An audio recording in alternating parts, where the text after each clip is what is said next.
Great John Maclean's coming home to the Clyde. Much to my regret and shame, back in 2014 during the last independence referendum campaign, I hadn't the faintest notion who John Maclean was, what he stood for, or his importance in Scotland and around the world in the first decades of the 20th century. James Connolly was well kent to me, as were Jim Larkin, Padraig Pearse and Thomas Clarke. But these I knew only because they were celebrated in Ireland. But something tells me I was not alone in not knowing the name of the great John Maclean.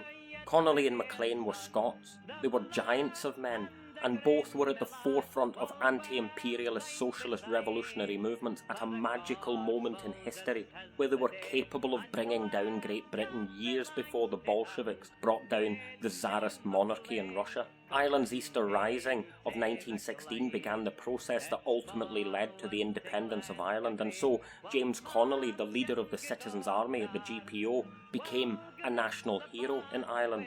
John Maclean died on the 30th of November 1923 after repeated imprisonments and hunger strikes, a broken man.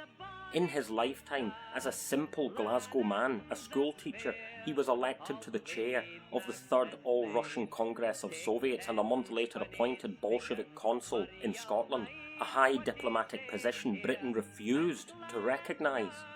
In 1979, at the height of the Cold War, the USSR honoured him on a 4-kopeck stamp, while here in Scotland the British system had damned his memory. He was never taught in our schools, his part in world history was ignored. The power of who he was subjected to absolute censorship. We were never meant to know John Maclean.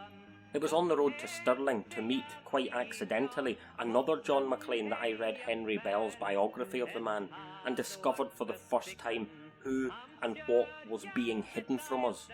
Independence was, thanks to our controlled education, a medieval dream of the Maid of Norway, of Wallace and Bruce, but our modern hero was being buried. So let's rediscover the great John Maclean.